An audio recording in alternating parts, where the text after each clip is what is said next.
eBay Dropshipping'e başlayan yeni biriyseniz ve hangi adımları atacağınızı bilmiyorsanız bu video size göre. Çünkü birazdan 9 adımda eBay Dropshipping'e başlayıp satış almanız için gereken adımlar neler, bunlara değinmiş olacağım. Bu adımları şahsen ben yeni açtım tüm hesaplarda kullanıyorum. O yüzden rehber niteliğinde olabilecek diyebilirim. Beni ilk defa tanıyanlarınız ve izleyenleriniz için adım Doğukan. 2019 senesinden beri eBay Dropshipping yapıyorum ve geçimimin hepsini buradan sağlıyorum. Bu süreçte bir tane yazılıma ve bir tane de eğitim şirketine sahibim. Bu yüzden size doğru yolu hiç uzatmadan göstermiş olacağım. Hiç vakit kaybetmeden videoya geçelim.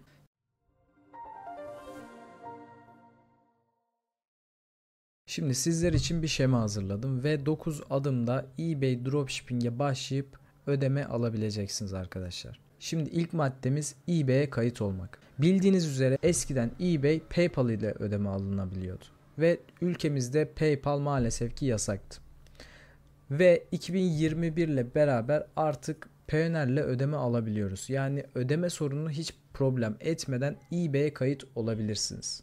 Öncelikle eBay kayıt olmanız için hangi ülkede satış yapacağınıza karar vermeniz gerekiyor. Şunu söylemeliyim. Biz genelde ebay.com üzerinde satış yapıyoruz. Yani Amerika'da satış yapıyoruz. Ama siz tercih ederseniz eBay UK, eBay DE gibi, Almanya gibi domainlerden kayıt olabilirsiniz. Unutmayın, hangi domainden kayıt oluyorsanız arkadaşlar o ülkede satış yapmaya başlıyorsunuz. Yani ben Amerika'da satış yapıyorsam .com domain üzerinden kayıt olmam gerekiyor. Kayıt olmak için hiçbir belge gerekmiyor. Sadece ve sadece Payoneer hesabı açmanız yeterli arkadaşlar. Tüm ödemelerimizi Payoneer hesabımıza alıyoruz. Payoneer'ı açmanız için de sadece ikametgah, fatura ve kimliğiniz yeterli olacaktır. Şunu da söylemeliyim. 18 yaş ve üzeriyseniz eBay'e ve Payoneer'e kayıt olabiliyorsunuz. İkinci maddemiz başlangıçta yavaş ilerlemek. Bütün kursiyerlerime ve bana soru soran arkadaşlara söylediğim şey şu. Lütfen ilk 2 hafta yavaş ilerleyin. Çünkü bazı arkadaşlar başladığı gibi maalesef ürün yükleyebiliyor. Ve bu ürün yükleme eBay tarafından, botlar tarafından agresif algılanıyor. Daha sonra hesapları suspend olduktan sonra açmaya uğraşıyorlar. Lütfen bunları yaşamamak için başlangıçta yavaş ilerleyin. İlk bir hafta çerez topluyoruz. Çerez toplamamız demek sadece eBay üzerinde gezmemiz demek ve ürünleri watchlist'e almamız demek. Daha sonra birinci haftanın sonunda arkadaşlar ikinci el ürünümüzü yüklüyoruz. Bunu neden yüklüyoruz? Satılsın diye kesinlikle yüklemiyoruz arkadaşlar. Hem Payoneer hesabımızı eBay'e bağlamak için hem de eBay'e bakın ben güvenilir bir satıcıyım. Evimde olan ürünü yükledim diyebilmemiz için bu ürünü yüklüyoruz. Lütfen bu ürünü yüklerken evinizde olan kendi çektiğiniz fotoğraflarla ve markası olmayan ürünleri yükleyin. Örnek olarak şu an gördüğünüz gibi bu bardak altlığını yükleyebilirim arkadaşlar. Fiyatları lütfen biraz yüksek girin. Örnek olarak bu bardak altlığına 5 dolar verilir. Ama ben bunu 50 dolar yazarsam veya ben buna 30 dolar yazarsam arkadaşlar satın almayacaklardır. Yani sizin amacınız ürünü satmak değil, yüklemek. Düzenli ürün yüklemek eBay için çok çok önemli ve algoritmada sizi gerçekten üstlere atabiliyorlar. Bu yüzden düzenli olarak ürün yüklersek hem trafiğimiz çoğalmış olacak hem satış dönüşüm oranımız yükselmiş olacak arkadaşlar. O yüzden belli kriterlerde satan ürünler, özel günler bunlara odaklanarak ürün yüklenimi yaparsanız ve bunu düzenli bir şekilde yüklerseniz diğer rakiplerinizden öne çıkabilirsiniz. Ve bir trik vereyim arkadaşlar. Akşam gece 12'den sonra yüklerseniz Amerika saatinde tam böyle 5 gibi olmuş oluyor ve çoğu insan işten çıktığı için sizin yüklemiş olduğunuz ürünler new listing olarak karşılarına çıkıyor. Yani rakiplerinizden daha öne çıkmış olabiliyorsunuz. Dördüncü maddemiz ilk ürünü yüklemek. Şimdi biliyorsunuz ki az önce söyledim. İkinci el ürünü yüklemiştik ve daha sonra bir hafta sonrasında artık ilk ürünü listeleyebiliriz arkadaşlar. İlk ürünü listeleyebilmemiz için lütfen meta bilgilerine dikkat edin. Meta bilgisi demek, diyelim siz ürünü Walmart'tan yükleyeceksiniz veya farklı toptancılardan yükleyebilirsiniz. Hiçbir sakınca yok. Şimdi Walmart üzerinden örnek vereceğim. Siz bu ürünlerin fotoğraflarını direkt bilgisayarına indirip yüklerseniz veya açıklamalarını direkt kopyalayıp yapıştırırsanız eBay bunu arka tarafta görüyor arkadaşlar ve sizin dropshipper olduğunuzu fark ediyor. Ve ne oluyor dolayısıyla? Ya sizi suspend ediyor ya da kısıtlama yapıp geri plana atıyor. Yani red flag veriyor diyebiliriz. O yüzden ilk ürünümüzü yüklerken Vero listi kontrol edip meta bilgilerine de dikkat edersek bir sorun yaşamayacağız. Lütfen buna ayrıca bir dikkat edelim çünkü çoğu insan buradayken suspend oluyor. eBay'de başlık optimizasyonu yani SEO çok önemli arkadaşlar. Yani siz ürünü yüklerken direkt toptancınızda bulduğunuz başlıkla ürünü yüklerseniz eBay sizi ön plana atmayacaktır. Çünkü çoğu dropshipper sizin yaptığınızın aynısını yapıyor. O yüzden bizim farklı olabilmemiz için nasıl bir başlık oluşturabiliriz? Ona değinelim. Bunun için size çok güzel bir site önereceğim. Bu site başlıklarınızı oluşturabilmeniz için çok yeterli arkadaşlar. Ve tamamen kullanması ücretsiz. Bu siteye girdikten sonra aşağı iniyoruz. Get your title diyoruz. Reklamı geçtikten sonra gördüğünüz gibi buraya bir keyword yazacağız. Örnek olarak Halloween yazdım arkadaşlar ve aratma yaptıktan sonra altta bana en çok kullanılan kelimeleri gösteriyor. Buradan mesela diyelim iskeletle alakalı bir şey yoksa buradan çıkartabilirim. Burada en çok tercih edilenden en özele kadar size göstermiş oluyor. Ve şunu unutmayın arkadaşlar. Başlığı yazarken 80 karakter olmasına dikkat edin. Çünkü eBay'de bize verilen karakter sayısı 80. O yüzden 80 karakterin hem hepsini kullanmaya bakın hem de burada 80 karaktere göre biçimlendirerek yazın. Örnek olarak ben bunları çıkardım. Geri kalsın live.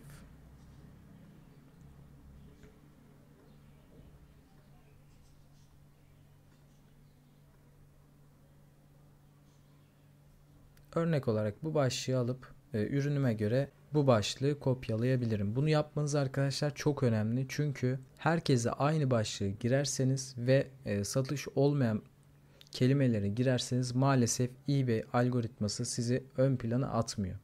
O yüzden buna çok dikkat edin. O yüzden bunu da halletmiş olalım. Artık başlığımızı oluşturduk, ilk ürünümüzü listeledik ve satış aldık. Tabii ki satış aldıktan sonraki sürecimiz bizim için çok önemli. Çünkü en çok suspend yenilen konulardan bir tanesi de bu süreç arkadaşlar. Çünkü bazı arkadaşlar maalesef ürün stoğunu kontrol etmiyor, yanlış ürün gönderiyor ve olumsuz feedback alarak mağazaların kapanmalarına neden oluyorlar. O yüzden bu satış olduktan sonraki süreci çok iyi ayarlamamız lazım. Örnek olarak şunu söylemeliyim.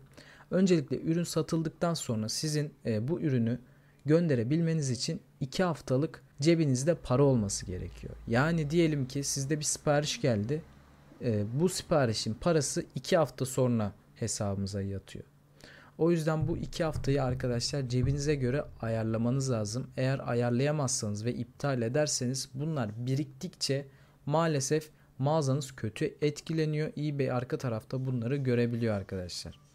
O yüzden satış yaptıktan sonra kargo takip numaramızı giriyoruz ve 2 hafta sonunda PNR'imize para yattıktan sonra o parayı tekrar işimize yatırabiliriz. O yüzden satış olduktan sonra ürünü toptancımıza gidip satın alma işlemini yapıyoruz arkadaşlar. Satış sonrası süreç tracking number değiştirme ve ZDN tracker'ın önemini şimdi sizlere anlatacağım. Az önce satışımızı yaptık. Ürünümüzü satın alıp müşterimize gönderdik ve 2 hafta içerisinde dediğim gibi para bize yatacak.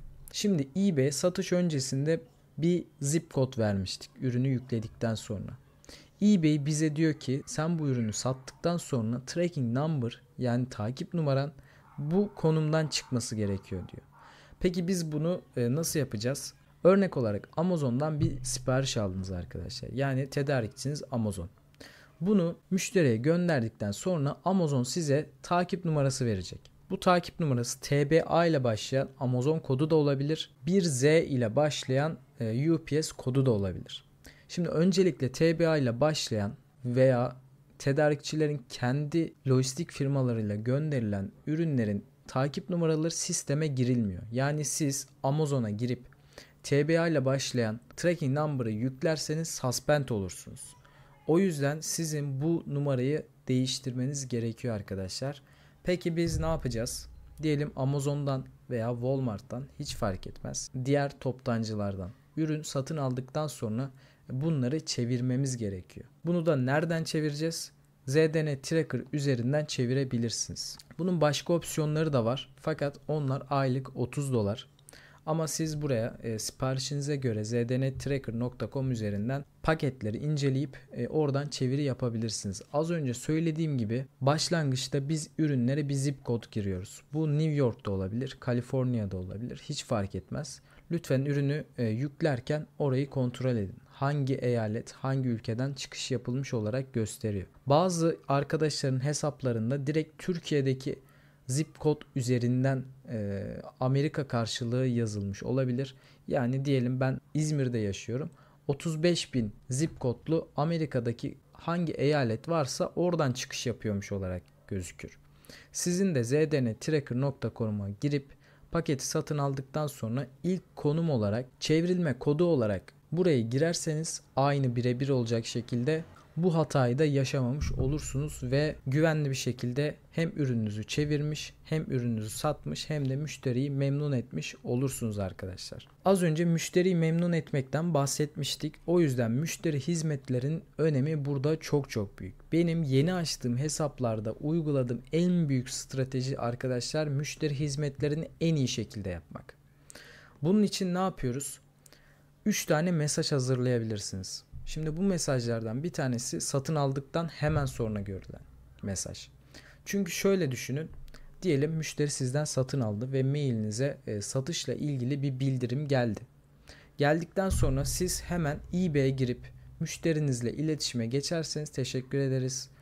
Siparişiniz en kısa sürede kapınıza gönderilecektir. Tracking number size sağlayacağız diye güzel bir mesaj atarsanız müşteri hemen telefonda olacağı için, elinde yeni sipariş vermiş olduğu için size bir geri dönüş, teşekkür edecektir. Ve bunun feedback alma için çok büyük önemi var arkadaşlar. 3 tane mesaj hazırlayın. Birincisi satın aldıktan sonra, ikincisi tracking number geldikten sonra, üçüncüsü müşteriye ürün gittikten sonra. Eğer bunları yaparsanız feedback, yani mağazanıza gelen yorumlar artacağı için eBay sizi ön plana çıkaracaktır. Ve bunları yapmanız, 9. maddemiz limit arttırma. Limit bizim eBay'de en önemli maddelerden bir tanesi. Çünkü diğer platformlardan ayrı olarak limitlerimiz var. Yani diyelim sizin limitiniz 100 ise toplamda sizin yükleyebileceğiniz ürün sayısı 100 veya 500 olabilir, 1000 olabilir, hiç fark etmez. Ama başlangıç olarak şu ikinci maddede yazdığım başlangıçta yavaş ilerlemeyi yaparsanız söylediğim adımlarla birlikte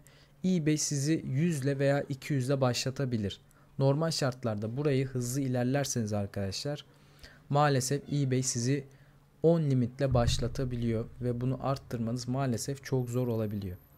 Peki bu limitleri nasıl arttıracağız? Az önce söylediğim gibi eBay'in sizi dropshipper olarak görmemesi lazım. Zaten bizim bütün olayımız dropshipper olarak gözükmemek.